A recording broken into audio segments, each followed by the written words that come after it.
Leo Roho Mtakatifu naona anatutuma tujifunze kitu kingine ambacho kinaitwa andika kwenye dayari yako, nguvu ya uhai wetu katika Kristo.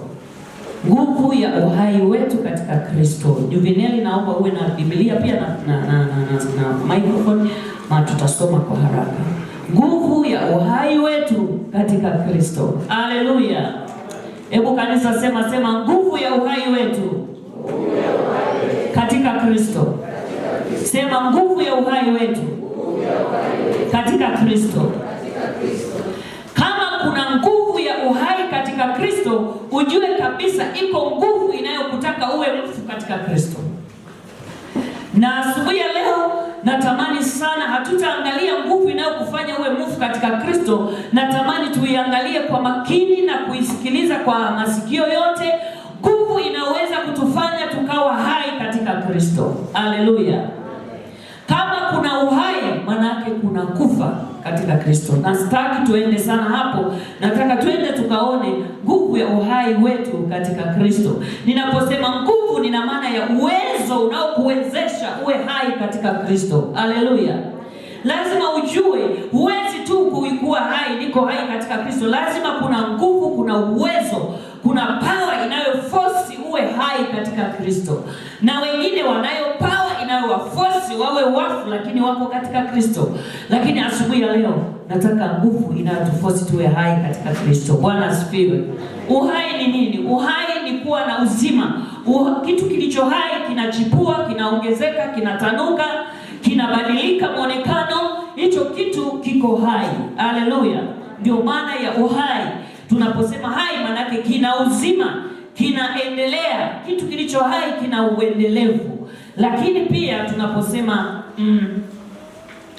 tunaposema hiki kitu kiko hai, tunapima kwa ajili ya nini? Tunapima kwa sababu ya matokeo. Matokeo yatuonyesha hiki kitu kiko hai au kimekufa. Kwa hiyo Mungu anapotutaka tuwe hai katika Kristo, kuna matokeo anayotaka ayaone katika huo uhai wetu. Bwana asifiwe. Bwana asifiwe. Kibiblia, uhai unaendana na kusudi lililo ndani ya yule mtu au kile kitu. Uhai unaendana na lile kusudi lililo ndani. Ndio maana uhai kama ni uzima, unachanua mpaka mahali ambapo kusudi linatakiwa liende. Kusudi likiwa limefika mwisho na uhai unakoma. Haleluya. Bwana asifiwe.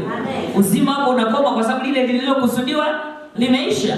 Sasa kama kibiblia uhai unaendana na kusudi, ni muhimu kila mmoja ujue kusudi ambalo Mungu amekupa ndani ya Kristo linalokusababisha uwe hai. Bwana asifiwe. Mwambie mwenzako uwe hai. Lile kusudi ndilo linalotakiwa lifuatiliwe, linatunza na ule uhai ulionao. Kila mtu amepewa kusudi mbalimbali.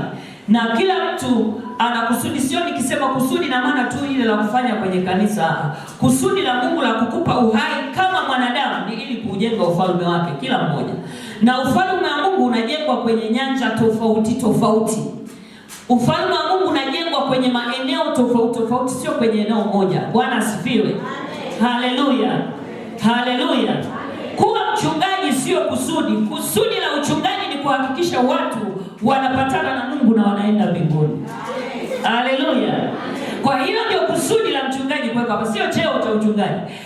Kusudi la uchungaji ni cheo. Kusudi ni watu wapatanishwe na Mungu. Maana yake lile kusudi lililoweka ukawa mchungaji liwafanye watu wapatane na Mungu, liwafanye watu wafike mbinguni, liwafanye watu wamjue Mungu. Bwana asifiwe. Kusudi la mwalimu sio tu kushika chaki na kupita na vitabu. Kusudi la mwalimu ni wanafunzi wafaulu. Haleluya. Kama kuna mwalimu anafurahia watoto wakifeli, huyo ana bahati mbaya. Au anafanya drama wanafunzi wafeli, huyo ana bahati mbaya, hajajua kusudi. Lakini kusudi la mwalimu ni mwanafunzi afaulu. Haleluya. Kusudi la daktari sio kuvaa majoho yale na kuzunguka kule hospitali na kutembea na spana na mavitu huko kwenye kichwa na nini, wanasemaje mbombe zile wanafanya. Lakini kusudi ni wagonjwa wapone. Haleluya.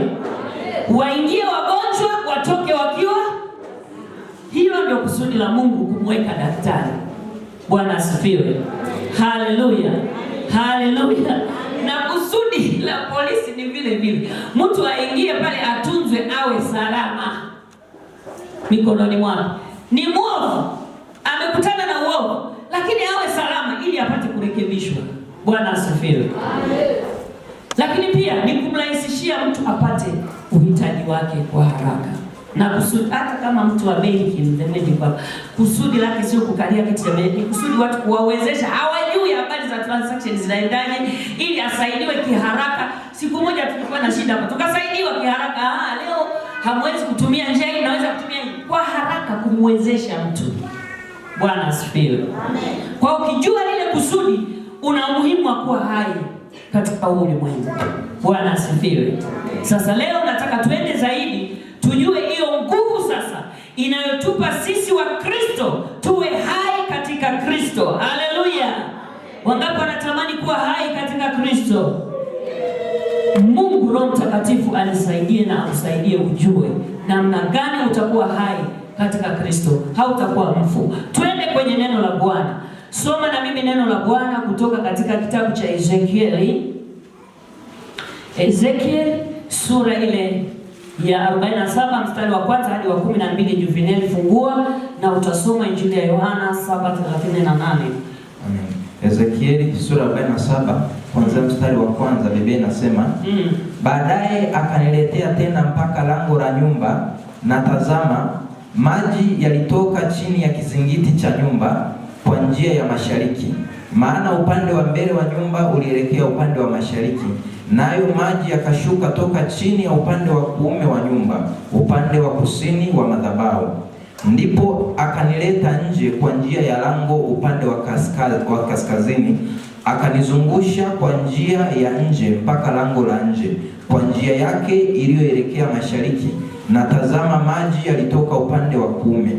Na alipotoka mtu yule mwenye uzi wa kupimia mkononi mwake kwenda masharikini, akapima dhiraa 1000, akanivusha maji yale, maji yakafika mpaka viweko vya miguu. Kisha akapima dhiraa 1000, akanivusha maji yale, maji yakafika mpaka magoti. Kisha akapima dhiraa 1000, akanivusha maji yakafika mpaka viuno. Kisha akapima dhiraa 1000, yakawa mto nisiyoweza kuvuka, maana maji yamezidi na maji ya kuogelea, mto usiyovukika. Akaniambia, mwanadamu, je, umeona haya? Kisha akanichukua akanirudisha mpaka ukingo wa mto. Basi nikisha kurudi, tazama, kando ya ukingo wa mto ilikuwepo miti mingi sana, upande huu na upande huu. Ndipo akaniambia, maji haya yanatoka kwenda pande za nchi ya mashariki, nayo yanashuka mpaka Araba na kuingia katika bahari. Maji yatokezwayo yataingia baharini, na maji yake yataponyeka. Tena itakuwa kila kiumbe hai kisongamanacho kila mahali itakapofika mito hiyo kitaishi. Kutakuwapo wingi mkubwa wa samaki, kwa sababu maji haya yamefika huko, maana maji yale yataponyeka, na kila kitu kitaishi popote utakapofika mto huo. Tena itakuwa wavuvi watasimama karibu nao, toka Egedi mpaka En-Eglaim patakuwa na mahali pa kutandazia nyavu. Samaki wao watakuwa namna zao mbalimbali, kama samaki wa bahari kubwa, wengi sana. Basi mahali penye matope na maziwa yake hayataponywa, yataachwa yawe ya chumvi. Na mstari wa 12, na karibu na mto juu ya ukingo wake, upande huu na upande huu, utamea kila mti wa chakula, ambao majani yake hayatanyauka wala matunda yake hayatatindika kamwe. Utatoa matunda mapya kila mwezi, kwa sababu maji yake yanatoka mahali patakatifu, na matunda yake yatakuwa ni chakula, na majani yake yatakuwa ni dawa. Yes, amen. Bwana asifiwe. Amen. Soma katika Yohana. Yes, Yohana 7:38. Yohana sura 7 mstari wa 38, Biblia inasema, aniaminie mimi, kama vile maandiko yalivyonena, mito ya maji yaliyo hai itatoka ndani yake. Amen. Hapo kama maandiko yalivyonena wapi? Kule kwenye Ezekiel. Basi tulia tuombe. Roho Mtakatifu, tuko mahali hapa, tunakusihi utuongoze kulielewa neno na kulitafakari na kulifahamu kama ambavyo wewe upendavyo, katika jina la Yesu. Ninakushukuru kwa sababu Mungu uko hapa na Roho Mtakatifu ambaye ni mwalimu na kiongozi uko hapa. Ukatuongoze sasa ili tuweze kuyaelewa maandiko haya na tuweze kuishi, tuwe hai. Katika jina la Yesu tumeomba, amen. Katika somo tulilosoma umeona, katika somo la Agano la Kale anasema kitu mfano wa maji. Anasema Ezekiel aliona mtu, akaja akamchukua akamwonyesha mto, lakini tu sio aliishia kumwonyesha mto, akamtoa nje, akaanza kupima ule mto, anamvusha. Mara ya kwanza ule mto ulifika kwenye viweko vya miguuni. Vipi? Si ni hapa? Hapa kwenye unyayo. Sasa hapo kwenye kinini hicho? Kisukuru hicho. Ndio kiweko. Mara ya kwanza. Mara ya pili akapima tena, yakafika kwenye goti. Mara ya tatu akapima tena, yakafika kwenye viuno. Mara ya nne akapima tena, yakawa mto usiovukika. Lakini hapo kwenye Injili ya Yohana tumeona amekuja kutufafanulia huo mto ni mto wa namna gani. Ndio amesoma pale katika kitabu kile cha Injili ya Yohana sura ya 7 mstari wa 30 na ngapi? Na 8. Anasema maneno haya Yesu aliyasema kwa habari ya Roho Mtakatifu. Na mchungaji hapa amewahi kutufundisha namna Roho Mtakatifu anavyofananishwa. Alama zake nyingine ni kama moto, nyingine ni kama maji, nyingine ni kama njiwa, kila kitu kina maana yake. Haleluya. Sasa leo nataka twende tukaone habari za Roho Mtakatifu kama maji ambavyo yanakuwa mto usiovukika. Na hii ni nguvu ya Roho Mtakatifu ambayo imefika kiwango cha kujaa. Na hii nguvu ya Roho Mtakatifu inapojaa ina umuhimu wake. Haleluya. Kwa nini mtu anakuwa mfu? Ufu unatokana na viwango. Hebu sema viwango vya Roho Mtakatifu, vya nguvu za Roho Mtakatifu. Sema viwango vya nguvu za Roho Mtakatifu ndani ya mtu. Vile viwango ndio vinavyotutofautisha wengine kuwa hai na wengine kufa. Nimekwambia uhai wetu katika Kristo kuna nguvu inayosababisha ule uhai. Sasa ule uhai haujiji tu, unakuja sawasawa na viwango vya nguvu za Roho Mtakatifu zilizo ndani yako. Bwana asifiwe. Sasa hapa tunaona Ezekiel ametolewa, anaambiwa umuhimu huu. Akafika mahali akakuta ni mto lisilovukika. Maana yake sasa hakuendelea kushikiliwa tena, ameachiliwa huko. Sasa mto hauvukiki, anagaragara mwenyewe ndani ya mto. Hebu tuangalie sasa umuhimu. Kwa nini ni muhimu tufike kiwango cha kujaa na kufurika kama mto usiovukika? Kwa nini ni muhimu? Ndio swali tutalijibu leo. Kwa nini ni muhimu kujazwa na nguvu za Roho Mtakatifu kiwango cha kufurika kama mto usiovukika? Bwana asifiwe. Naomba tukaangalie mambo kama 7, lakini tutayapitia kwa undani kama mawili tu. Mambo 7 ambayo ya muhimu yanayokutaka wewe ujazwe nguvu za Roho Mtakatifu kiwango cha kujaa na kufurika. Kwa nini? Kwa sababu jambo la kwanza, ili tuwe hai. Ili tuwe hai lazima tuwe tumefurika kwa kiwango hicho. Ili tuwe hai. Hai wapi? Katika Kristo. Tuwe hai katika Kristo. Ili tuwe hai katika Kristo.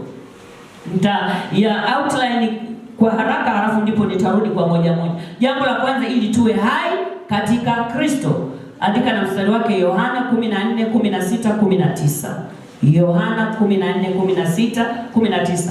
Kwa nini tujae? Kwa nini ni muhimu tujae na kufurika? Ili tuwe hai. Jambo la pili, ili tuwe na uhakika wa usalama. Ili tuwe na uhakika wa usalama wa maisha haya. Huwezi kuwa na uhakika wa usalama wa maisha yako mpaka umejaa, umefurika nguvu za Roho Mtakatifu. Full security, unakuwa una uhakika. Jambo la tatu, hapo kwenye uhakika wa usalama, Yohana 14:25. Yohana 14:25. Jambo la tatu ninaenda. Kwa nini tujae tufurike? Kwa nini tujae na tufurike? Ili tupate pumziko. Ili tupate pumziko na burudiko. Hebu sema burudiko. Kwa nini tujae na kufurika? Mungu anatamani tujae ili tuweze kupata pumziko na tupate burudiko. Jambo la 4, si ndio? Jambo la 4, ili tuponywe, ili miili yetu, nafsi zetu na roho zetu, ili tuponye miili yetu, nafsi zetu na roho zetu, ili tuponye. Ezekiel 47:8-9. Ili tupumzishwe na tuburudike, sijakupa mstari. Yohana 7:37-38, lakini pia Mathayo 11:28 na mstari wa 30. Ili tuponywe, ili tuburudishwe. Jambo la 6, si ndio? La 5. Jambo la 5, ili tuweze kuzaa matunda. Ili tuweze kuzaa matunda. Jambo la 5, ili tuweze kuzaa matunda.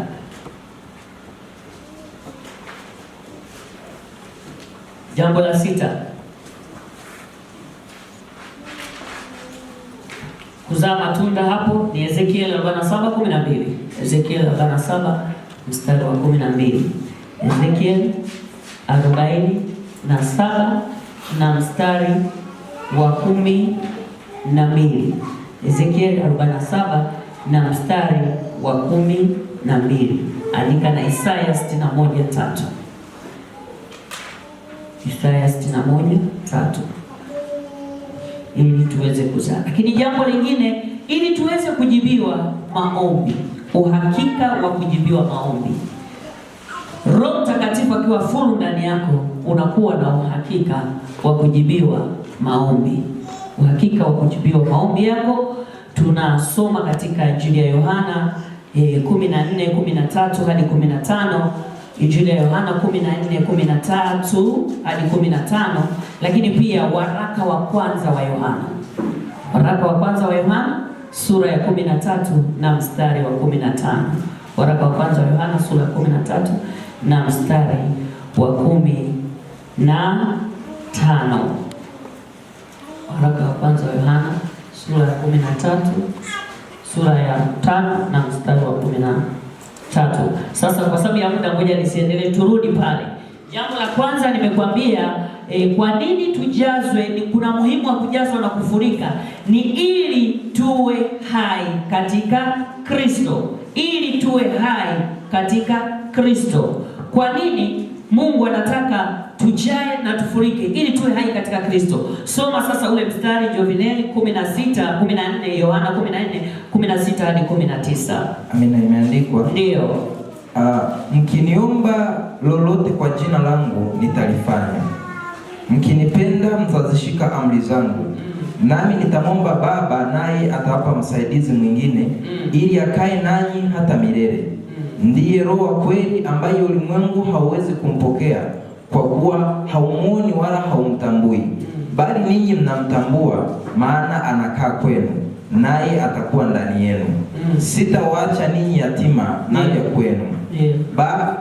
Bado kitambo kidogo, na ulimwengu haunioni tena, bali ninyi mnaniona. Na kwa sababu mimi ni hai, ninyi nanyi mtakuwa hai. Mstari ni ule wa 19 sasa. Na kwa sababu mimi ni hai, ninyi nanyi mtakuwa Kwa nini? Kwa sababu Roho Mtakatifu anapokuja anausababisha ule uhai, anautibua ule uhai uliokuwa ndani yako uweze sasa kudhihirika. Kwa nini? Kwa sababu Yesu uliyempokea yuko hai, maana yake umepokea uhai. Na kama umepokea uhai ndani yako, Mungu anachotaka auone ule uhai wa Kristo aliye hai, sio aliyekufa. Na mwenye kusababisha huo uhai ni Roho Mtakatifu. Lakini Roho Mtakatifu wa viwango gani? Aliyejaa na kufurika ndani ya mtu, sio aliye nusu. Kadiri tunapojaza na Roho ndivyo tunapofurika uhai ndani yetu. Anasema msababishaji mkuu wa huo uhai ni Roho Mtakatifu. Anaachilia ndani yetu nguvu ya uhai, ila hiyo nguvu inategemea viwango vyako wewe. Kiu ulionayo kwa Roho Mtakatifu ndipo unapokea huo uhai. Viwango vya kujazwa vinategemea kiu ulionayo ndani yako. Ndiyo maana tangazo kuu lilitokea katika ule mstari wa 37, kila aliye na kiu na aje. Soma tena Yohana 7:37. Kitabu cha Yohana sura 7 mstari wa 37, Biblia inasema hata siku ya mwisho, siku ile kubwa ya sikukuu, Yesu akasimama akapaza sauti yake akisema. Yesu alisimama akapaza sauti yake akasemaje? Mtu akiona kiu, mtu akiona, ni hiari. Mwambie mwenzako ni hiari. Kujazwa na kufurika ni hiari kwa kadiri uonavyo ndani yako. Muulize mwenzako, unajionaje viwango vya Roho Mtakatifu? Na wakushoto kwako muulize, unajionaje viwango vya Roho Mtakatifu? Haleluya. Si lazima. Uzuri wa Mungu hapushi mtu kujaza kwamba lazima ujazwe, lazima. Ndio maana hata hapa tunakusihi wewe ujione nafsini mwako, una kiu kiwango gani? Unamtamani Roho Mtakatifu kiwango gani? Unasikia nini ndani yako? Anasema Yesu mwenyewe alisimama akatangaza tu akasema, kila aliye na kiu na aje. Haleluya. Na mchana wa leo mahali hapa, kila aliye na kiu na aje. Nataka uanze kutengeneza hiyo kiu ndani yako. Kama unatamani kuwa hai, mpendwa, tengeneza kiu ya Roho Mtakatifu ndani yako ya viwango vya kujaa na kufurika. Roho Mtakatifu anapita na uzi, anapima. Yesu mwenyewe aliyetangaza hili tangazo ameshika uzi mkononi. Mwambie mwenzako, unaelewa ameshika uzi mkononi? Yuko hapa anapita. Anaangalia wanaolizika na kwenye viweko vya miguu, anawaacha, maana ndio kiu walionayo. Wanaolizika kwenye magoti, anapita anapima, anakuacha. Wanaolizika kwenye kiuno, lakini wako wanaosema sikubaliani mpaka nione mto usiovukika, maana yake nione bubujiko kuu ndani yangu. Kuna watu tulipookoka tulipata bubujiko kuu sana, lakini tangu tulipookoka lile bubujiko liliishia pale. Lakini tunaendelea katika Kristo, tunaendelea, tunafanya ibada, tunafanya nini, lakini lile bubujiko mwenyewe unajua kiwango kimeshuka au kimepanda. Asubuhi ya leo nataka utengeneze kiu ndani yako. We are serious. Tuko hapa kwa ajili ya ufalme wa Mungu. Lengo la mchungaji ni kuhakikisha watu wanakutana na Kristo na wanakuwa hai katika Kristo. Na wakiwa hai katika Kristo, kuna mambo ambayo Mungu anaanza kuwafanyia kwenye maisha yao. Tuna Wakristo wanaotaka Mungu afanye mambo kwenye maisha yao, lakini hawako tayari kujichunguza. Rimanda na maseke, viwango vya Roho Mtakatifu viko kiasi gani?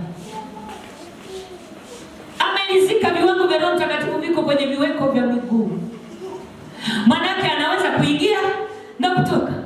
Leo anaingia, anakuwa mtu wa ibada, kesho anatoka, anapoa. Kwa nini? Yako kwenye viweko vya miguu. Sio kwamba anacho hicho kiwango, lakini kiko low level. Na kama kiwango cha Roho Mtakatifu cha hizo nguvu ziko low level ndani yako, huwezi kuperform ukashinda ulimwengu. Ulimwengu umeenda mbali ndefu sana. Ndio maana Yesu akasema, kila aliye na kiu aje anywe, ajazwe. Akishajazwa mito, hebu sema mito.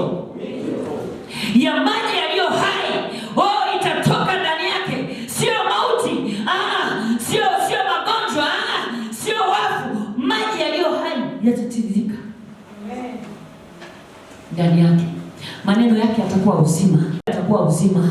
Kila anachofanya kitakuwa hai. Kwa nini? Yeye mwenyewe amepokea nguvu ya uhai, amekubali kuwa na kiu itoshayo.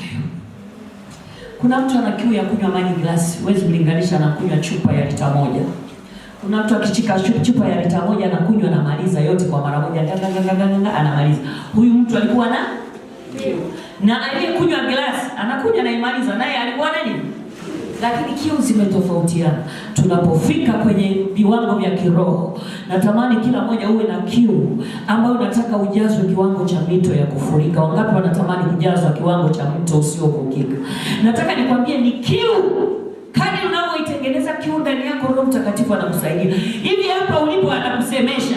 Hata mwingine yuko hapa hajui hata kwenye kiweko kama viko au haipo. Na kuna mwingine anajua mimi nahisi niko kwenye magoti hapa. Maana huwa anakuja karoka, anakuja kwa nguvu na kachacha afu tena kanapotea. Kuna wakati nakuwa nachubuka na Roho Mtakatifu lakini napotea. Ujua wake kakiwango kako kwenye kiweko. Wengine kako kwenye magoti. Angalau ulie kwenye magoti umesogea sogea. Hata kwenye kiuno usirizike, lakini asubuhi ya leo natamani uwe katika mto usiovukika. Tukifika kwenye hivyo viwango tuna uhai, na tukisha kuwa hai kuna mambo tutakuwa na uhakika nayo. Haleluya, haleluya. Kwa nini Yesu anatangaza? Kwa sababu imani inatakuwa ijengeke kwa kile unachokisikia.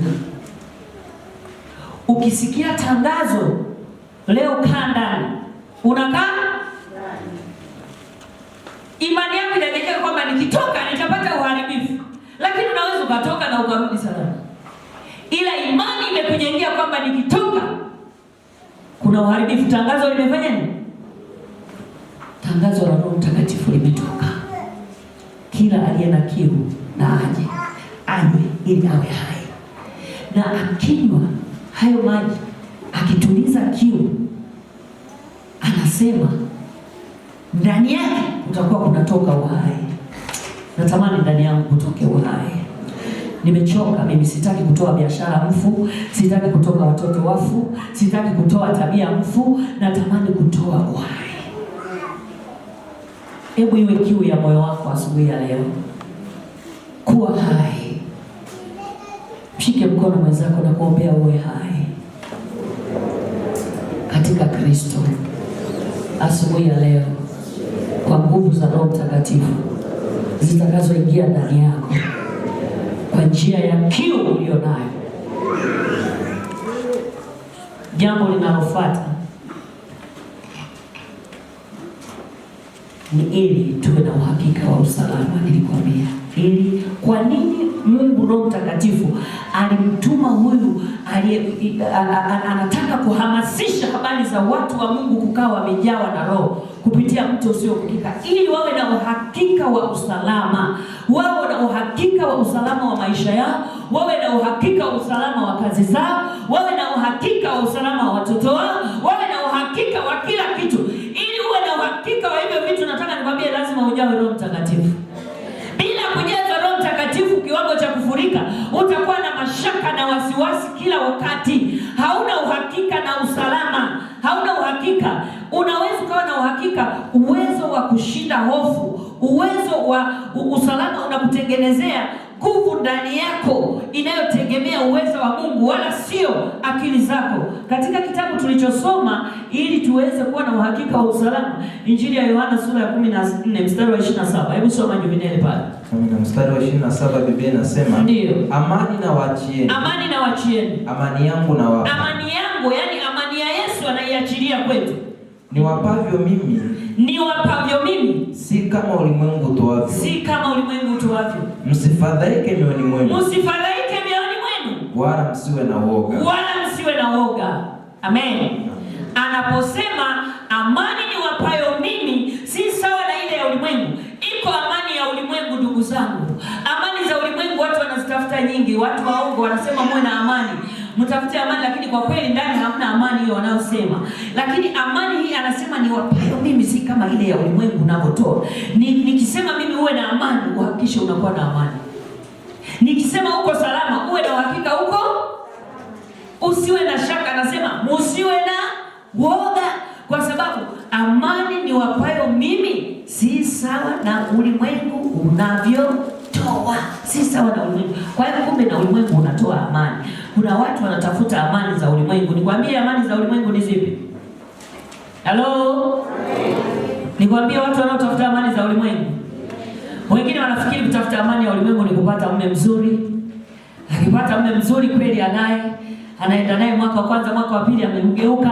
Lakini alikuwa mzuri, alijaribu kumpa amani lakini haikuwa ya kudumu. Wengine wanafikiri nipate hela nyingi. Alipata hela, akanunua vitu, akajijazia ndani, lakini kumbe ndani yake hakuna amani. Baada ya vile vitu kupungua, maana havitakaa siku zote, kuna siku vitaisha. Haleluya. Amani inayotolewa na Mungu inadili na nafsi na moyo. Moyo ukiridhika, moyo ukitulia, hauna kubabaika tena. Kwa nini? Kwa sababu amani ile inakuja, inakaa. Na anayetoa hiyo amani anaitwa Roho Mtakatifu aliyejaa kwa viwango vya kufurika. Soma mstari wa 23 hapo 14. Amen. Mstari wa 23 anasema, Yesu akajibu akamwambia, mtu akinipenda atalishika neno langu. Na Baba yangu atampenda. Nasi tutakuja kwake na kufanya makao kwake. Kwa hiyo mtu anayekuwa ana amani toshelevu, namba moja tumeambiwa anakuwa amelishika neno la Mungu, kwa sababu kushika neno la Mungu ni dalili za kumpenda Mungu. Na anayetufundisha kulishika neno ni Roho Mtakatifu. Huwezi kushika neno la Mungu bila Roho Mtakatifu. Ndio maana kuna wafu katika Kristo na mistari ya Biblia wanayo. Ile mistari ya Biblia haijaambatana na nguvu ya Roho Mtakatifu ya kulifanya lile neno liwe hai ndani yake, ila amelikalili. Jamani, hamjasikia watu wamekalili mistari ya Biblia? Wengi wamekalili mistari ya Biblia na wanaisema kwa ujasiri na kwenye Sunday school wengine tulikalili tangu tukawa watoto wadogo, lakini tulikuwa hatuna nguvu ya Roho Mtakatifu. Lile neno halikuwa hai, na kwa namna hii hata sisi hatukuwa hai. Unaweza ukalisoma neno lakini lisiwe na uhai ndani yako. Kwa nini? Umelikalili. Lakini ukijazwa na Roho, anaanza kulitafuna lile neno, anakufanya unalipenda neno, anakufanya unaheshimu kilichoandikwa kwenye neno, anakufanya unalitii lile neno. Ghafla unapofanya hayo, usalama wa Mungu unakuwa ndani yako, unatembea katika ujasiri. Hebu soma waraka wa kwanza wa Yohana sura ile ya 5, nafikiri sura 13. Waraka wa kwanza wa Yohana sura ya 5 mstari wa 13. Biblia inasema, ndio, nimewaandikia ninyi mambo hayo ili mjue ya kuwa mna uzima wa milele. Ninyi mnaoliamini jina la mwana wa Mungu. Mkiwa na uzima, manake mko na uhai, mko salama. Haleluya. Na huu ndio ujasiri tulionao kwake. Huwezi kupata huo ujasiri kama neno la Mungu haujalipenda. Sijui nikisema kulipenda, sijasema habari ya kushika Biblia kwamba naipenda hii Biblia. Wewe unapenda hili neno la Mungu, ni sawa. Kulipenda ni kuyatii yaliyomo ndani. Dalili za kulipenda neno la Mungu ni kuyatii yaliyomo ndani. Na Roho Mtakatifu akijaa ndani yako, anakusaidia kulitibua neno jipya kila siku. Mstari ulisoma jana ulikuwa na hofu, leo unasoma una ujasiri ndani yako. Mstari ulisoma jana ukiwa umechanganyikiwa, leo unasoma unaona mambo yamenyoka, hata kama bado hayajakaa sawa, ila lile neno limechakatwa na Roho Mtakatifu. Akishalichakata analirusha kwako tena, unaliona kwa upya. Ndio maana akasema neno lake ni jipya kila siku. Atakayelipenda neno atashika amri zake. Huwezi kushika amri za Mungu bila neno la Mungu, na huwezi kushika neno la Mungu bila Roho Mtakatifu kujaa ndani yako. Ndio maana tunasisitiza habari ya Mkristo anayeingia mahali hapa. Kila mtu anayeingia hapa, kiu yetu mngetuuliza hapa ni kuona neno linaumbika ndani yako kwa viwango vya Roho Mtakatifu, ambavyo kila mtu hatafundishwa kwamba mjue Mungu. Kila mtu anakuwa anamjua Mungu. Kwa nini? Nguvu ya Roho Mtakatifu inamsaidia iliyojaa ndani yake. Ndio maana lini pale tulikuwa na baba tumeamka asubuhi, usingizi umeisha, tunaongea hivi, kwa namna gani Mungu aheshimiwe, namna gani Mungu apate heshima yake. Tukaambiwa ni namna watu watakaokubali kutii Roho Mtakatifu. Lakini kwa bahati mbaya watu wanamsaliti hadi Roho Mtakatifu. Amesaliti mchumba, amesaliti walimu, anasaliti hadi Roho Mtakatifu. Mungu atusaidie jamani, tusiingie kwenye usaliti wa Roho Mtakatifu.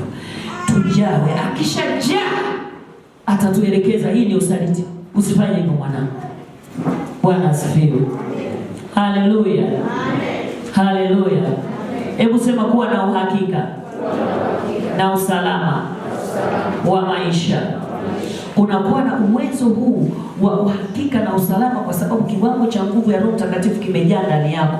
Ule usalama unategemea hiyo ndani, hiyo mito imefurika kiasi gani. Hebu soma ile Yeremia 32 mstari wa 27. Mtu aliyejaa na Roho Mtakatifu hata kama amezungukwa na mambo magumu kiasi gani, anakuwa na neno ambalo limevuviwa na Roho Mtakatifu ndani yake. Yeremia 32 mstari wa 27. Ndio. Biblia inasema 22. Ndio. Tazama mimi ni Bwana Mungu wa wote wenye mwili. Tazama mimi ni Bwana Mungu wa wote wenye mwili. Je, kuna neno gumu lolote nisiloliweza? Je, kuna neno gumu lolote nisiloliweza? Kama ukiuona huo mstari, ulikuwa kwenye mafadhaiko, ulikuwa kwenye mahangaiko, ulikuwa kwenye kuona umelemewa, ghafla unajikuta umerudi kwamba Mungu anaweza kila kitu. Amen. Amen. Bwana asifiwe. Amen. Yeremia akasema, tazama, je, kuna neno lolote gumu nisiloweza? Kwa nini? Haleluya. Amen. Haleluya. Amen. Kwa hiyo uhai wetu unategemea viwango vya Roho Mtakatifu, ndivyo ambavyo vinatupa na usalama na uhakika wa usalama maisha tulionayo. Bila viwango vya Roho Mtakatifu vya kujaa, unaishi na mashaka, unaishi na woga, kila kitu yaani kila saa una hofu. Na ukishaka katika hofu ni dhambi. Amen. Maana ndani yake hamna hofu. Haleluya. Amen. Ndani ya walioamini hamna hofu. Ukiingia hofu, maisha ya hofu, wewe umetenda dhambi. Kwa nini? Viwango vya Roho Mtakatifu vilivyo ndani yako vingekuthibitishia usalama ulionao. Hatupaswi kuishi kwa hofu, tunahitaji kuishi kwa ujasiri. Kwa nini? Kwa sababu Yeremia anasema, Bwana akamwambia, tazama mimi ni Mungu wa wote wenye mwili. Hakuna jambo gumu nisiloliweza. Amen. Kwa kila ugumu ulio mbele yako utaona mkono wa Mungu. Kila ugumu ulio mbele yako utaona uwepo wa Mungu. Na ukishaondoka kwenye uwepo wa Mungu, ndio unaanza kuona mambo magumu. Shetani ni Mungu, anataka kukufanya kama kuja kwa Mungu ni kama kugumu kuliko kwenda kwa ibilisi. Lakini nataka nikwambie, kuja kwa Mungu kuna usalama. Amen. Kuja kwa Mungu kuna amani. Amen. Anasema amani yake atupavyo sio kama ulimwengu unavyotoa. Bwana asifiwe. Amen. Bwana asifiwe. Amen. Amani ya Mungu tukiipata ni toshelevu. Kwa nini? Inaanza na nafsi na roho. Ikianza huku ndani kwenye nafsi, huku kwenye mwili tunaona matokeo. Bwana asifiwe. Ni tofauti na yule anayecheka alafu ndani amekasirika. Hata mara ya kwanza, mara ya pili utajua tu huyo amekasirika. Lakini yule ambaye amecheka tangu rohoni, kicheko chake hakina kikomo. Ana amani na furaha kutoka ndani. Hana hofu, hana wasiwasi ya maisha. Msiwe waoga kwa sababu tumemwamini Kristo aliye Bwana wa wote wenye mwili. Haleluya. Haleluya. Kwa hiyo usalama wako utategemea nguvu iliyo ndani yako. Lakini kutokuwa na uhakika na usalama wa uliye naye inasababisha watu kuwa wasaliti. Usipokuwa na uhakika wa uliye naye, watu wanamsaliti Mungu kwa sababu hawajajua usalama walionao kwamba ni mkuu sana. Utasikia sasa, ningefanyaje? Niliamua kwenda kwa mganga kwa sababu niliona mambo yamefika hapa. Hakuna kufika hapa kwa Bwana. Kwa Bwana hakuna cha kufika hapa. Kwa Bwana mambo yote yanawezekana. Kwa hiyo ni lazima tukubali tukubaliane kusimama na kuamini nguvu ya Mungu kwamba tuko hai katika Kristo, kwa sababu Yesu yuko hai na sisi tuko hai, na kwa sababu hiyo tuko salama. Usalama wenyewe unaletwa na Roho Mtakatifu aliye ndani yetu, anatuhakikishia kwamba tunapopita tuko salama. Bwana asifiwe. Bwana asifiwe. Bwana asifiwe. Haleluya. Watu wengi wamejaribiwa, lakini sio wewe tu. Hata Petro alijaribiwa kumsaliti Yesu kwa sababu ya hofu. Lakini kuna mwanaume mmoja ambaye anaitwa Paulo, alikuwa jasiri kila mahali. Alipozuiliwa hakuwa na hofu. Alikuwa na dini, alipowajibu wale wakuu kwamba ni watii ninyi kuliko kumtii Mungu. Lakini Petro alipofuatwa na kijakazi tu alitetemeka, ingawa alikuwa baba mzuri wa imani.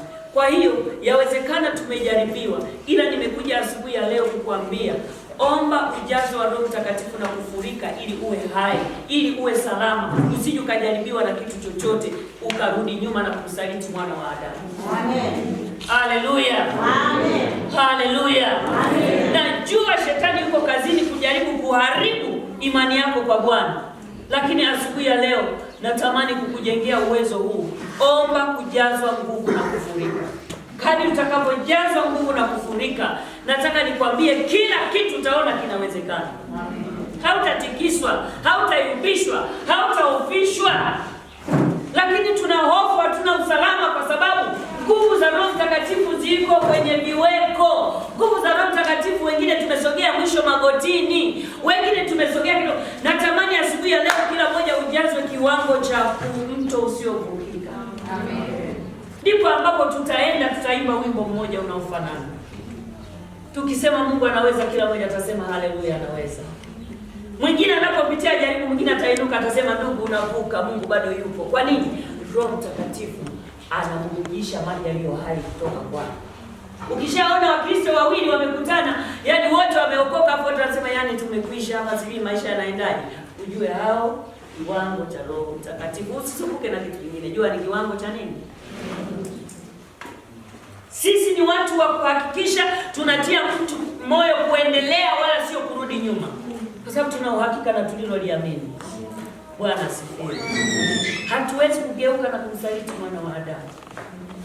Na kanisa lililoko mahali hapa tunatamani watu tujengewe uwezo wa kutomsaliti mwana wa Adamu popote. Uko peke yako kazini, uko nyumbani, uko ofisini, usimsaliti mwana wa Adamu kwa sababu uko salama ndani yake. Mara utakapotoka, nataka nikwambie kuna uharibifu shetani ameutenda mtego kwa nyuma. Halafu utakuja kujiona uko tayari ndani ya mtego, ndio unakumbuka. Si mnakumbuka Petro alikumbuka? Ametoka kusaliti, mimi sikujua, sikufahamu. Wewe mbona nakutembea unakana anapotaka kuondoka anafuatiliwa na kutembea. Unajua Mungu Yesu anapotoka anatugonga mbinguni, tunabadilishwa, tunakuwa watu wengine. Kwa tunafanana na yeye kutembea, tunafanana na yeye kuzungumza, tunafanana na yeye kila tunachofanya. Kwa nini tufanane na yeye? Ili tuwe salama. Haleluya. Si umesoma pale kwenye Injili ya Yohana anasema mimi pamoja na Baba tutakuja tunakaa ndani yake. Sasa Yesu akikaa ndani yake, mimi nikitembea ni Yesu. Haleluya. Mimi nikiongea ni Yesu. Kwa hiyo nikiongea shetani lazima anyamaze. Sitaki kunyamazishwa na shetani. Haleluya. Wangapi tumeshanyamazishwa na mazingira ya shetani aliyotutishia? Wangapi tumeshahama? Lakini asubuhi ya leo Bwana anataka urudi kwenye mstari. Wewe uko salama. Nimekuja kukuhakikishia uko kwenye uwepo wa Bwana. Haijalishi unachokipitia, Mungu anakijua kuliko unavyojua wewe. Anakijua. Lakini anasema tazama, mimi ni Mungu wa wote wenye mwili. Hakuna jambo gumu lisilo. Lakini kuna mahali amesema anapita pamoja na wewe taabuni. Kwa hiyo taabu unayopitia usije ukafikiri ndio hauna usalama.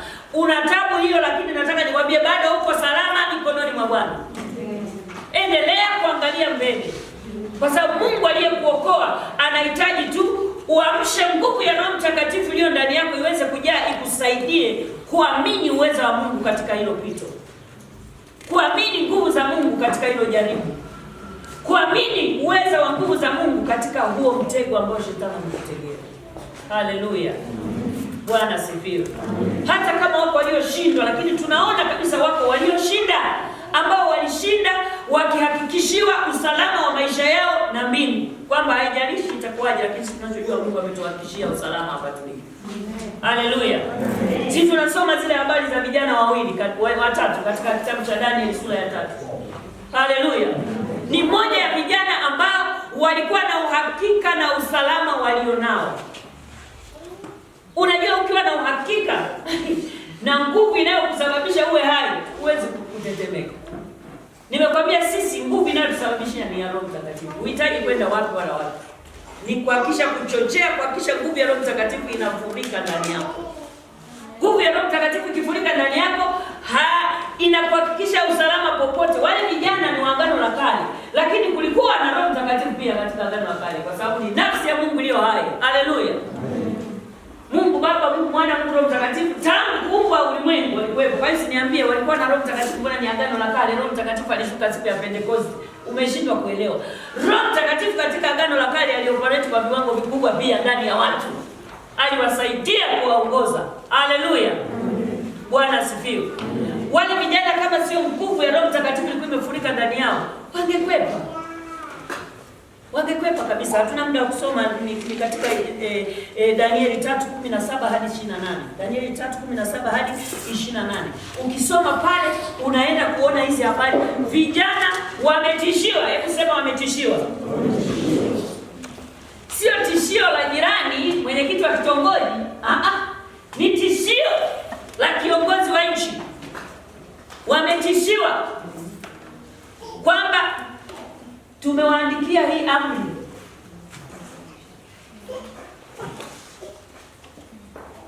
Haihitaji kumwabudu Mungu mwingine isipokuwa hii sanamu iliyosimamishwa hapa. Wote lazima msujudie, mwanguke msujudie hii. Lakini wale vijana walikuwa wamejaa nguvu za Roho Mtakatifu. Wakaamua kusimamia imani yao kwamba hatuko tayari kuisujudia hii. Sisi tunaye Mungu anaitwa Jehova, Mungu mwenye nguvu, anaitwa Jehova Shalom, Bwana wa amani. Tunayo amani tele hapa, usitubabaishe. Ndani yao nafikiri walikuwa wanasema. Bwana asifiwe.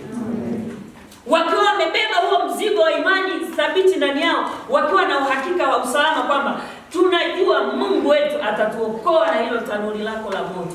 Lilitengenezwa tanuru la moto. Tanuru la moto maana yake shimo lililojaa moto unaowaka, umechochewa makuni. Walikuwa wanatupwa wahalifu, na wao wakatupwa kama wahalifu kwa ajili ya imani. Wameamuriwa, sio kwamba wamekosa, kwa ajili ya imani katika Mungu. Tunaishi katika kizazi cha watu ambao wako tayari kumwasi Mungu kwa ajili ya vitu vinavyopita kwa kitambo, wakihofia usalama wao. Uko salama mwana wa Mungu kwa Yesu kuliko mahali pengine popote. Amen. Usije ukajaribiwa, uko salama kwa Yesu kuliko kitu kingine chochote, kwa sababu tukijaza na Roho Mtakatifu, yeye atatuhakikishia usalama. Amen. Kwamba hapa utavuka, utapita. Haleluya. Ndio maana mtu namwona yuko kwenye jaribu lakini ana amani, anaendelea. Kuna mtu akipata jaribu hata ibada haji. Sasa hilo jaribu unaliheshimu, jaribu na mheshimu Mungu.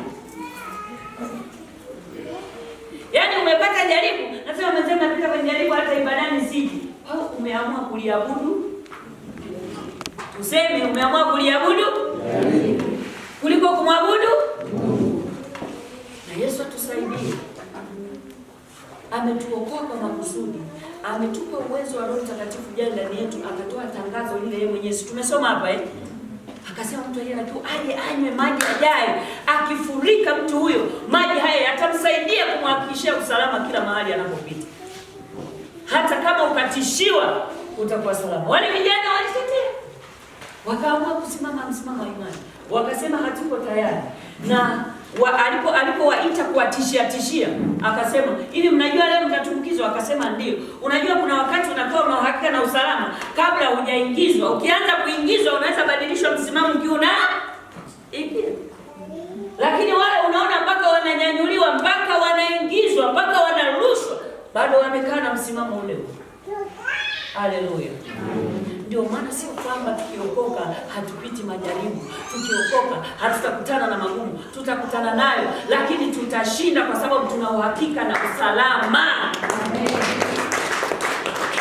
Hebu sema ninao uhakika wa usalama wa maisha yangu ndani ya Yesu, na ujazo wa Roho Mtakatifu ukifurika ndani yangu, hakuna cha kunitoa katika imani hii. Na Mungu akusaidie, mtu wa Mungu, usimame katika hiyo imani, kwa sababu tumeliamini hili tunaloliamini. Paulo alisema tunaliamini na ndio maana tunalinena. Na sisi hizi habari tuko hapa kuhakikishia ya kwamba Yesu yupo na ana uhakika wa maisha yako. Amen. Anajua umeanza hapa, utapita hapa, utaishia pale. Na tutakapoishia niwaambie, katika Yeremia sura 29 mstari wa 11 anasema kuwapa uhakika wa maisha wa siku zenu zijazo. Kwa tuna uhakika wa maisha ya baadaye. Tuna uhakika wa maisha ya ushindi. Inawezekana leo naonekana kama nimeshindwa, kila mtu anaona kama nimeshindwa. Nataka nikwambie yuko Mungu mshindaji, atakushindia. Simama kwenye hiyo imani. Tatizo tumepapasa nguvu za Roho Mtakatifu. Tukiomba hapa dakika moja, na hata hapa mtakisema jamani, tunataka maombi, kila mmoja hapa jiweke sawa kupokea nguvu za Roho Mtakatifu. Nitapokea mwaka uliopita. Bwana nimejazwa. Na ananijua kabisa kwamba kiwango kimeshapungua ndani yangu. Lakini anajitia moyo, mimi nimesha. Ndio tunarudi kwenye kumzoelea. Katika kumzoelea kaika bodi kamepenya tara, kameondoa utukufu wa Mungu. Manake nguvu za Mungu, viwango vya Mungu ndani yako vimeondoka. Lakini ukifikiri bado unavyo, asubuhi ya leo uisha kwa upya kwa jina la Yesu. Ili uwe na uhakika wa usalama wa maisha yako. Watu wanachechemea kwa Mungu kwa sababu ya hofu ya usalama wa maisha. Ndio maana siku hizi kuna kitu kimeitwa bize na kazi. Tumeambiwa tufanye kazi kwa bidii, lakini nakwambia tumeambiwa tumtafute Mungu kwa moyo wote. Haleluya. Fanya kazi kwa bidii, mtafute Mungu kwa moyo wote. Kitu gani hapo kinaongeza bidii? Kama moyo wote unatakiwa bize kumtafuta Mungu, ila kazi ifanye kwa bidii. Lakini sasa tunatafuta kazi, tunafanya kazi kwa bidii na kwa moyo wote, lakini Mungu tumemsahau. Mungu atusaidie wapendwa. Haleluya. Na Roho Mtakatifu ndiye atakayetusaidia namna ya kutafuta Mungu. Mimi nakwambia mtu aliyefurika Roho Mtakatifu humhimizi ibada. Mtu aliyefurika na Roho Mtakatifu haimizi kusoma neno. Mtu aliyefurika Roho Mtakatifu haumizi kuombea mambo yanayoendelea kwenye nchi. Yaani mwenyewe tu anajikuta ameshika channel, anaingia kuomba. Haleluya. Amen. Haleluya. Tuko tayari kuwa hai katika Kristo. Amen. Hataki Yesu mwenyewe, hataki wafu. Hata wewe mwenyewe hutaki wafu. Na mtu anaweza kukaa na maiti hapo. Yaani hata kama mama unampenda kiasi gani, akata moto. Cha kwanza unaanza kutafuta namna ya mazishi. Maana yake ni utaki kukaa nafu. Mikakati ya mazishi haraka inaanza kufanyika, kwa sababu hutaki kukaa na nani? Yesu naye hataki wafu katika kanisa lake. Anajua wako wafu, anasema najua una jina la kuwa hai lakini umekufa, katika Ufunuo sura ya 3. Sasa sisi ambao tumeujua usalama wa Yesu aliyotupa huu katika Roho Mtakatifu, kwa nini tuendelee kuishi katika ufu? Mimi nakataa kufa mwenyewe, nakataa kwa jina la Yesu. Amen. Katika Kristo natamani kuwa hai. Naomba upate kiu ya kutamani kuwa hai, ambaye ni mtu ambaye Yesu akikaa mahali anajivunia. Akipima uzi anaona kwenye kiwiko amepita, anapima kwenye magoti amepita, akipima kwenye kiuno amepita, akipima hana pa kupima. Yaani mtu anaogelea katika Roho Mtakatifu. Haleluya. Amen. Na wanaojua kuogelea wataniambia, unajua kuogelea kuna raha. Sasa nenda kaogelee usiyejua kuogelea. Ni kutapatapa na kutaka kuruka. Ndio maana lazima uingie kwenye system kamili, upate mafunzo ya kutosha ili uogelee. Na mahali hapo tunakufundisha neno, ulijue neno ili ujue kuogelea katika Roho Mtakatifu. Ukishajua kuogelea katika Roho Mtakatifu, hakuna litakalo kushinda. Hutakuwa na hofu na uhakika na usalama wa maisha yako. Unaogelea huku unajidai, unatembea kwenye dunia na vikwazo. Ukimuuliza muogeleaji, anajua yale maji yamezamisha wengine juzi wamekufa. Lakini yeye anafanya nini? ana ufundi wa kutosha na utaalamu wa kutosha. Hebu jikaze, ingia kwa nguvu kujifunza nguvu za Roho Mtakatifu zinavyo operate, upate usalama kwenye maisha yako. Haleluya, Bwana asifiwe. Lakini nilikwambia jambo lingine ambalo Roho Mtakatifu anatupa tukiwa tumejaa na kufurika, linaitwa pumziko na burudiko. Hebu sema pumziko na burudiko. Wangapi wanatamani kupumzika? Nakwambia kuna watu wanatamani kupumzika, lakini kupanga budget ya kwenda kupumzika ni kazi. Anasema nitapumzika mwezi wa sita, lazima nitoke out, hata out tu ya masaa machache kupumzika ni kazi. Unajua shetani alipotupa bize, yaani ametupa bize, hatujui kiroho wala hata kimwili tu cha kawaida. Naomba Mungu akusaidie upate pumziko katika Roho Mtakatifu. Anasema kijana kufurika anakupa pumziko, anakutuliza, unaondoa na mashaka yanaondoka ndani yako, stress zinaondoka ndani yako, misongo ya mawazo inaondoka. Kwa nini? Roho Mtakatifu amekutuliza. Dalili mojawapo ya kwamba Roho Mtakatifu amepunguka na misongo ya mawazo ni dalili za upungufu wa nguvu za Roho Mtakatifu ndani yako. Haleluya. Na katika wakati huu tunaishi na watu wana stress kila upande, lakini atapona yule atakayeamua kuzama kujaa Roho Mtakatifu. Huyu atakuwa hana stress kwenye maisha, maana kila kitu atajua kinawezekana. Katika ule mstari wa Mathayo 18:11-28-30 na Injili ya Yohana 14:1-3 anasemaje pale? 11:28-30. Njooni kwangu ninyi nyote msumbukao na wenye kulemewa na mizigo, nami nitawapumzisha. Jitieni nira yangu mjifunze kwangu, kwa kuwa mimi ni mpole na mnyenyekevu wa moyo, nanyi mtapata raha nafsini mwenu. Kwa maana nira yangu ni laini na mzigo wangu ni mwepesi. Nanyi mtapata raha nafsini mwenu. Unataka kupata raha nafsini? Biblia inasema Yesu anaita njooni kwangu ninyi nyote mnaosumbuka na kulemewa. Unajua saa hizi watu sio mizigo ya dhambi wengi wameshatua, lakini wanalemewa na maisha ya dunia na majaribu na vikwazo na masumbufu. Lakini wameokoka, watu wako ndani ya kanisa, lakini wana stress. Kwa jina la Yesu, jaa Roho Mtakatifu, stress zinaondoka. Ukijawa Roho Mtakatifu hautakuwa na muda wa kulaumu mtu, hautakuwa na muda wa manung'uniko, utakuwa na muda wa furaha ya Roho Mtakatifu. Kila linalopita utajua ni mpango wa Mungu. Unapanga, unatokea pale, unaingilia hapo, unatokea. Haleluya. Watu wanasema jamani, yaani huyu amelizika tu, hana hata kazi, ana amani tu, ana amani ya Roho Mtakatifu, hana kazi, lakini Mungu amempa hakikisho la maisha. Kuna kitu anafanya, Mungu anamtokelezea. Kwani umewahi kupelekea hata unga? Haleluya. Haleluya. Umewahi kupelekea hata paketi ya chumvi? Tuache unga ni mwingi, paketi ya. Lakini kwa nini unasema hana kazi? Ila sisi mimi naona najua.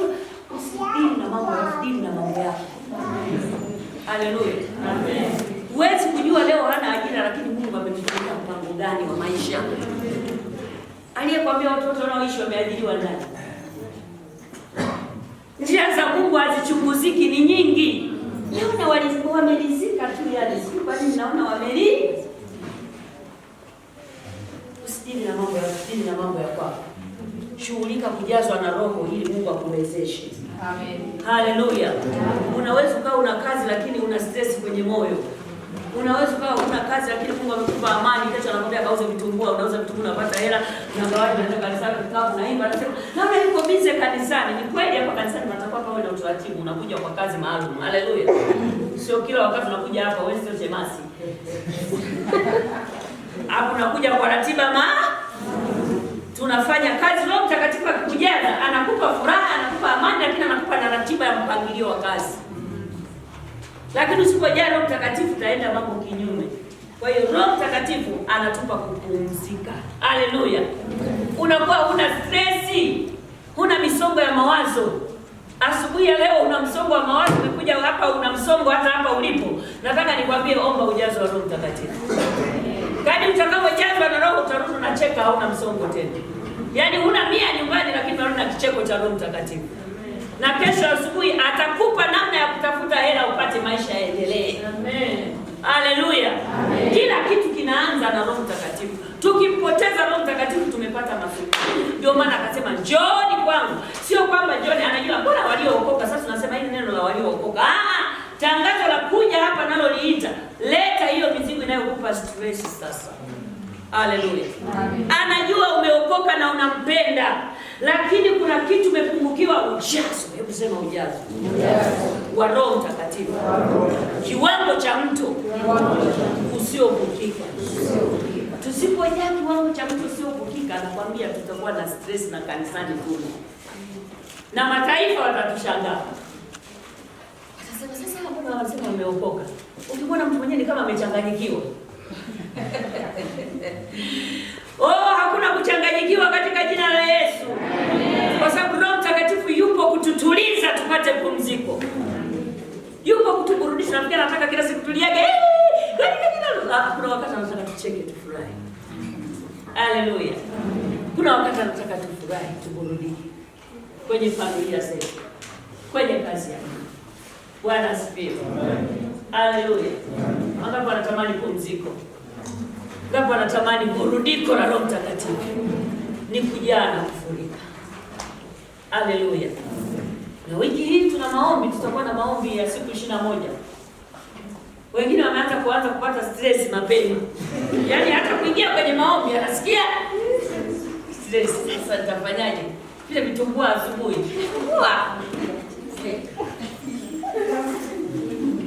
Tunatafuta uso wa Mungu ili tupate burudiko na pumziko. Tuvuke mwaka kwa ushindi na security ya Mungu ya kutosha. Amen. Na hatuwezi kuipata pengine bila kujinyenyekeza kutafuta uso wa Mungu. Na huwezi kutafuta uso wa Mungu kwa bidii kama Roho Mtakatifu hajajaa ndani yako. Kadri unapojaa ndio unapata uwezo wa kutafuta uso wa Mungu, kutafuta mipango ya Mungu, kutafuta ratiba ya Mungu na maliza mwaka nimalize vipi. Haleluya. Amen. Haleluya. Hizo kazi nakwambia walifanya, wakaziacha, hawapo.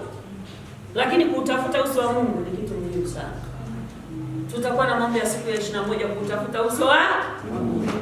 Ujidhihirishe kwetu na nguvu za Mungu na ujazo. Kila mmoja afurike. Na ninaamini baada ya maombi haya kila mtu atakuwa moto usiovukika. Amen. Na shetani akikanyaga atakiona cha moto. Hajui kuogelea tunapoogelea sisi. Kwa lazima kuzama kuna muhusu. Amen.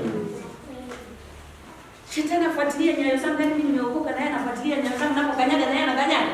Halafu anakuwa salama. Tuna tofauti gani? Kama mimi nimekanyaga yeye akikanyaga na alipuliwa na moto. Haleluya. Simzuii akanyage, lakini atakachokikuta ni yeye. Nini? Niko nimefurika. Yaani amekuwa Mungu ametupa nafasi ya kuchota kama maji kwenye ndoo, alafu tunamiminia hivi, tungemiminia, tungekaa hapa jioni kila mtu kumiminia aje. Sasa tangazo linasema kila aliye na kiu aje. Inategemea kiu ndio nayo. Haleluya. Ili uweze kupata burudiko na pumziko katika maisha haya ya wokovu, lazima ukubali Roho Mtakatifu atafurika ndani yako. Utaongea lugha tofauti na wengine wanaoongea. Utapanga mipango tofauti na wengine wanavyopanga. Kwa sababu wewe upangi ila Roho aliyejaa ndani yako anakupangia mipango. Haleluya. Hebu sema burudiko. Pumziko. Soma katika ile Yeremia Yohana 14:1-3. Biblia inasema msifadhaike mioyoni mwenu, na mwamini Mungu ni aminini na mimi. Nyumbani mwa Baba mna makao mengi, kama sivyo ningaliwaambia. Maana naenda kuandalia mahali. Basi mimi nikienda na kuandalia mahali, nitakuja tena niwakaribishe kwangu, ili nilipo mimi nanyi mwepo. Amen. Bwana Yesu asifiwe. Haleluya. Yesu ametoa hili tangazo la kuja tukae mahali alipo. Hata sasa tunatakiwa kukaa kwenye uwepo wa Bwana. Na anayetupa access ya kuingia kwenye uwepo wa Bwana ni Roho Mtakatifu. Haleluya. Kukaa kwenye uwepo wa Bwana. Nilikuwa naangalia uwepo wa Bwana ni mahali penye pumziko pa kutulia, no stress. Nikaambiwa Mwanzo ile sura ya kwanza, sura ya 3 naona Adam na Eva walikaa mahali pa burudiko na pa utulivu na pa penye kustarehe, lakini wakaanza kubageni na Ibilisi. Hebu sema kubageni. Wapi tunapopoteza uwepo wa Mungu kwenye maisha yetu? Tunapoanza kubageni na shetani mambo ya Mungu. Haleluya. Utaniambia na mwenzetu alibageni vipi? Alianza kubageni kwamba ikiwa hivi itakuwa hivi, ikiwa hivi itakuwa hivi, eti mkila ile tunda amesema mtafanyaje? Ameshaanza majadiliano na sisi tuliookoka. Huwa kuna wakati tunaanza majadiliano na shetani kuhusu utumishi wetu kwa Mungu. Ndipo ambapo tunapoteza. Ndipo ambapo tunatoka kwenye mto uliojaa na kufurika. Tukianza majadiliano. Hebu sema majadiliano. Sema majadiliano.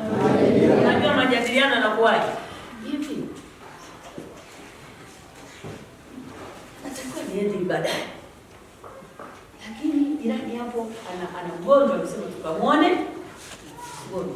Lakini unakuwa mgonjwa, sisi nimesema msipowajali wa nyumbani kwenu ninyi ni wabaya kuliko siwaamini kuliko wachawi. Unaanza kusema lakini hao ni mstari wa Biblia. Ni mstari wa Biblia umetolewa na nani saa hiyo? Haleluya. Ni kweli ni mstari wa Biblia. Nani chanzo cha habari? Tusipokuwa makini na chanzo cha habari, tutaanza majadiliano na shetani, tunatoka kwenye uwepo wa Mungu. Na tukitoka kwenye uwepo wa Mungu, tunakuja kuambatana na stress na matatizo ambayo yalimkuta Adam na Eva pale bustanini.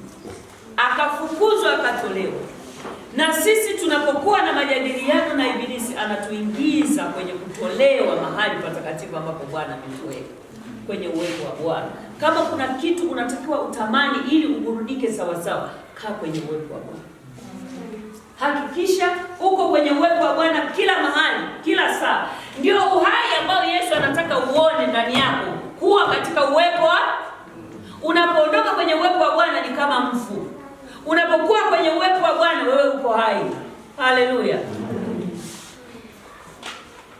Natamani asubuhi ya leo kila mmoja awe hai katika Bwana. Rudisha uhai wako katika Bwana.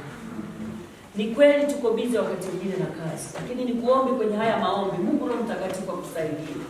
Hebu jitahidi kabisa, panga kuhudhuria maombi. Panga ratiba zako za kazi. Lazima tufanye kazi. Haleluya.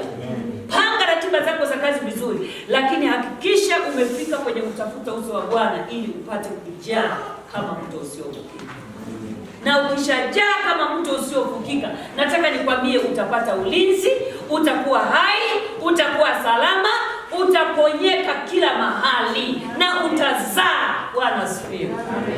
Kila utakachokifanya kitazaa. Katika Ezekiel ile sura ya 47 mstari ule wa 12 anasema katikati ya ule mto utamea mti ambao utazaa kila wakati. Soma ile Ezekiel 47 tunamalizia.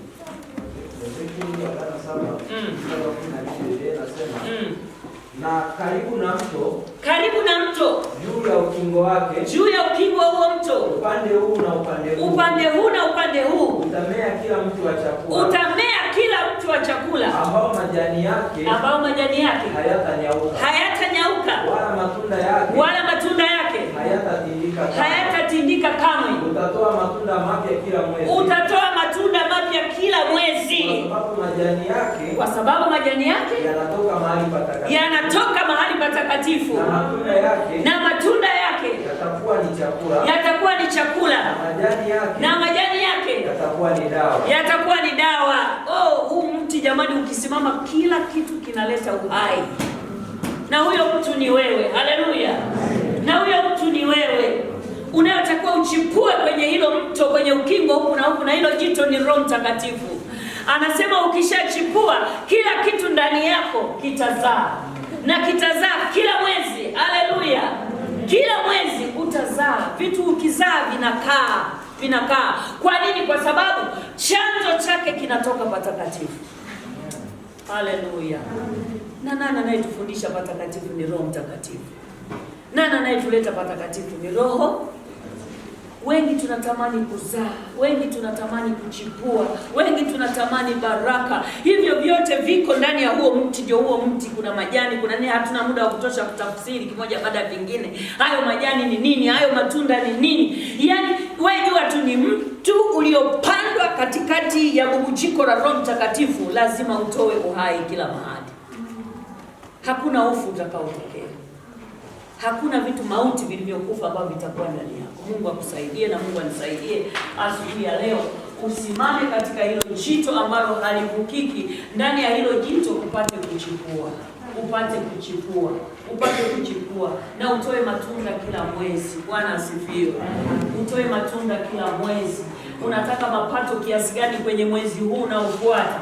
Nataka nikwambie, zama kujazwa na Roho Mtakatifu kiwango cha mto usiovukika. Unataka uanze kuona viwango vyako vya kiroho vinabadilika, kaa kwenye jito hilo sawa sawa. Unataka kuanza kuona viwango vya kiuchumi vinabadilika, kaa kwenye hilo jito sawa sawa. Unataka kuanza kuona mahusiano yaliyo imara kwenye ndoa yako na kwenye nyumba yako na kwa watoto wako, kaa kwenye hilo jito sawa sawa. Kadri utakapokaa kwenye hilo jito ambalo ni Roho Mtakatifu anahitaji kufurika ndani yako, lazima utakuwa na uhakikisho wa kuzaa bila kukoma. Haleluya. Hebu sema kuzaa bila kukoma.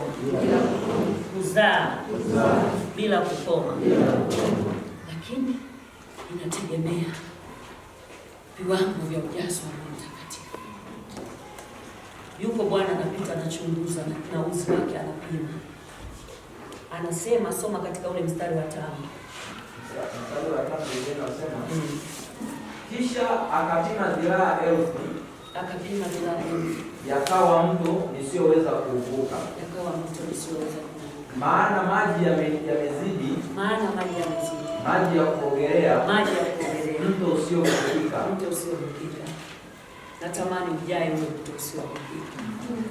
Kwenye viwiko utoke, kwenye magoti utoke, kwenye kiuno utoke, ufike kiwango cha mto usiovukika.